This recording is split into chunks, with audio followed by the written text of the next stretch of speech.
चलिए नमस्कार दोस्तों, हम जो वीडियो बना रहे हैं बिहार में ओबीसी किस तरह से बनाया जाता है, आप मोबाइल के माध्यम से कैसे ओबीसी बना सकते हैं, हम उसकी जानकारी आपको इस वीडियो में देंगे। और अगर आप मेरे चैनल पर नए होंगे तो मेरे चैनल को सब्सक्राइब करिएगा, लाइक करिएगा, दोस्तों को शेयर करिएगा, क्योंकि हम इसी तरह के वीडियो हमेशा बनाकर लाते रहते हैं। तो चलिए शुरू करते हैं। सबसे पहले हम चलते हैं गूगल पर यहाँ पर चलने के बाद गूगल पर लिखना है RTPS 1, जैसे लिखे RTPS बिहार। चलिए लिखती हम RTPS बिहार। इस पर लिखा है सबसे फर्स्ट में RTPS, फर्स्ट में क्या लिखा हुआ है RTPS। हम RTPS पर क्लिक कर लिए।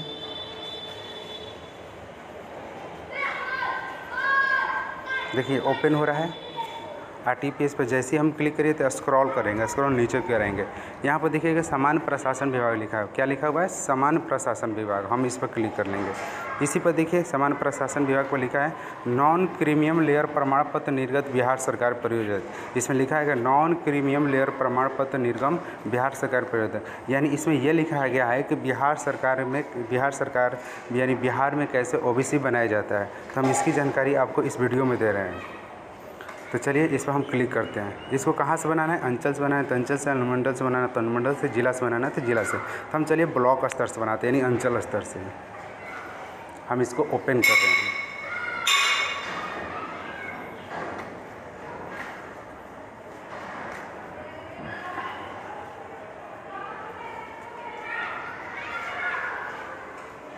देखिए ये ओपन हो रहा है, धीरे धीरे करके ओपन होगा। आप कहीं मत जाइए, वीडियो का स्किप मत करिए। और हम ये जो जानकारी बता रहे हैं सही और सटीक जानकारी बता रहे हैं। देखिए किसी पुरुष का अगर बना रहे हैं तो यहाँ पुरुष पर क्लिक करिए, अगर महिला का बना रहे हैं तो महिला पर क्लिक करिए। अभिवादन में किसका नाम होगा? जैसे अभिवादन में सुश्री, श्री ये होगा तो ये कर लीजिए। जैसे मान चलिए श्रीमती, सुश्री जो भी होगा इसको वो कर दीजिए। फिर इसके बाद अप्लीकेशन नेम, यानी जिसका आम नाम है तो उसका कर लीजिए इंग्लिश में। फिर उसके नीचे उसका हिंदी में नाम, फिर उसका जन्म तिथि, यानी जिसका आप आवेदन कर रहे हो तो उसका जन्म तिथि। फिर अगर आधार संख्या देना है तो आधार संख्या दीजिए, नहीं तो कोई दिक्कत नहीं है। फिर यहाँ समझिएगा आवासीय पता, अस्थाई पता, आप कहाँ के रहने वाले हैं, जैसे किस राज्य के रहने वाले हैं, किस जिला के रहने वाले हैं, किस अनुमंडल के रहने वाले हैं, प्रखंड से अंचल, यानी कौन सा आपका प्रखंड है, कौन सा आपका ब्लॉक है उसका नाम, फिर किस गाँव के रहने वाले हैं, फिर वार्ड संख्या किस में रहते हैं, थाना नंबर, फिर डाकघर, इतना चीज़। होल्डिंग और सर्किल नंबर छोड़ दीजिए क्योंकि ऑटोमेटिक के भर आ जाएंगे।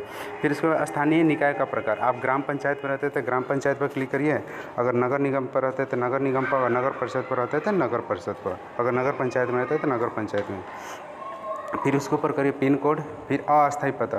तो अगर अस्थायी पता आप एक ही जगह पर हमेशा बिलोंग करते हैं तो उस सेम टू सेम पर क्लिक कर देंगे, ऊपर जैसा सेम एज एबव इस पर क्लिक कर देंगे। अगर अस्थायी आप चेंज करते रहते हैं, आप आधार कार्ड पर बार बार अपना एड्रेस चेंज करवाते हैं तो उसके नीचे ये क्लिक नहीं करेंगे, उसके नीचे फिर एड्रेस भर देंगे। ये पूरी एड्रेस को फिल कर देंगे। फिल करने के बाद इसमें होल्डिंग नंबर और सर्किल नंबर को छोड़ देंगे। फिर यहाँ समझिएगा चौथा नंबर धर्म, आप कौन सा हिंदू है तो हिंदू, अगर मुस्लिम है तो मुस्लिम, अगर पिन कोड क्या है तो उसको भर देंगे। कैटेगरी क्या है तो कैटेगरी भर देंगे, यानी BC है, OBC, अति पिछड़ा है, ये भर देंगे। फिर जाति कौन सा है, कुशवाहा है, पटवा है, क्या है उसकी जानकारी यहाँ पर भर देंगे। फिर ऑटोमेटिक ये सीरियल नंबर भरा जाएंगे। फिर आपकी पेशा क्या है, आप छात्र हैं तो छात्र भरेंगे, और फिर उसके बाद नौकरी वाले हैं तो नौकरी भरेंगे। जैसे आपकी पेशा क्या है, छात्र हैं, सरकारी सेवा है, निजी सेवा है, व्यापार करते हैं, किसान है, गृहिणी है या अन्य है, तो इस पर क्लिक कर देंगे। भरने का उद्देश्य क्या है, अगर भरना चाहते हैं तो इस भरने का उद्देश्य में लिख दीजिएगा जो आपका उद्देश्य होगा। इसको कंपल्सरी, जिसमें देखिए ध्यान से समझिएगा, जिसमें रेड कलर का स्टार मारा हुआ है, जिसमें रेड कलर का स्टार मारा हुआ वो कंपल्सरी भरना जरूरी है, वो कंपल्सरी है, तभी आपका वो सिलेक्शन लेगा। चलिए उसके नीचे फादर नेम, यानी जिस आवेदक का है, फिर उसका पिता का नाम हिंदी में, फिर उसके नीचे है फिर हस्बैंड नेम, तो किसी अगर महिला का भर रहे हैं तो उसका हस्बैंड नेम भर दीजिएगा, और उसके नीचे पति का नाम हिंदी में भर दीजिएगा। फिर उसके बाद मदर नेम भर दीजिएगा, फिर माता का नाम हिंदी में, फिर आवेदक का मोबाइल नंबर। इतना कुछ करने के बाद फिर स्क्रॉल करते नीचे की ओर बढ़ जाना है। देखिए ऐसे नीचे की ओर बढ़ जाएंगे,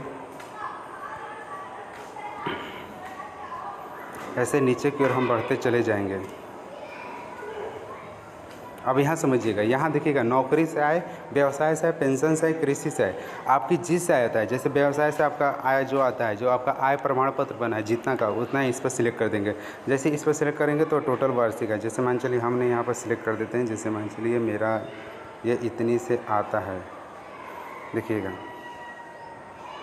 जितना देखिए ऑटोमेटिक वार्षिक ले लिया ना, 3 साल का पुराना सालाना है।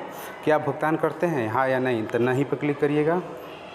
फिर इसके नीचे कुछ है, फिर इसके बाद क्या है आपके पास। देखिए जब ओबीसी बनाते हैं तो उससे पहले आपके पास डॉक्यूमेंट होना चाहिए। 3 चीज़ का क्या क्या डॉक्यूमेंट होना चाहिए, आपके पास जाति होना चाहिए, निवास होना चाहिए, आय प्रमाण पत्र होना चाहिए और सिंचित ज़मीन का प्रतिशत यानी बिहार सरकार के द्वारा सीलिंग कानून के अंतर्गत होना चाहिए। इतना चीज़ हो जाएगा। अगर इस पर क्लिक कर दीजिएगा, इस पर क्लिक कर दीजिएगा, इस पर क्लिक कर दीजिएगा, इस पर क्लिक कर दीजिएगा। इतना चीज़ क्लिक करने के बाद यहाँ पर कैप्चा को चेंज करिएगा, ऐसे कैप्चा को चेंज कर दीजिएगा। चेंज करने के बाद यहाँ पर फिल कर दीजिएगा। जैसे ही फिल करिएगा तो उसके बाद एक ऑप्शन आएगा अटैचमेंट और एडिट का। अगर आप इसमें कोई गलती होगा तो एडिट पर क्लिक करिएगा और गलती नहीं होगा तो अटैचमेंट पर क्लिक करके आगे की ओर बढ़ जाइएगा। जैसे ही आगे की ओर बढ़िएगा तो उसमें क्या होगा कि ये जितने भी जाति निवास आय है ये तीनों का PDF अपने मोबाइल में डाउनलोड करके रख लेना है। और PDF जो होना चाहिए वो 1 MB से 2 MB के बीच में होना चाहिए। और ये तीनों PDF करके फिर वहाँ पर सबमिट कर दीजिएगा। फिर आधार कार्ड का दोनों साइड का फ़ोटो को भी सबमिट कर दीजिएगा। जब सबमिट कर दीजिएगा तो लगभग ये ऑनलाइन हो जाएंगे। लगभग 30 दिन बाद आपको ये आपका ऑनलाइन होकर फिर आपको मिल जाएंगे। अगर आपको जानकारी ये अच्छा लगा तो मेरे चैनल को सब्सक्राइब करिएगा, लाइक करिएगा, क्योंकि हम इसी तरह की वीडियो हमेशा बना कर लाते हैं। तब तक के लिए जय हिंद, वंदे मातरम।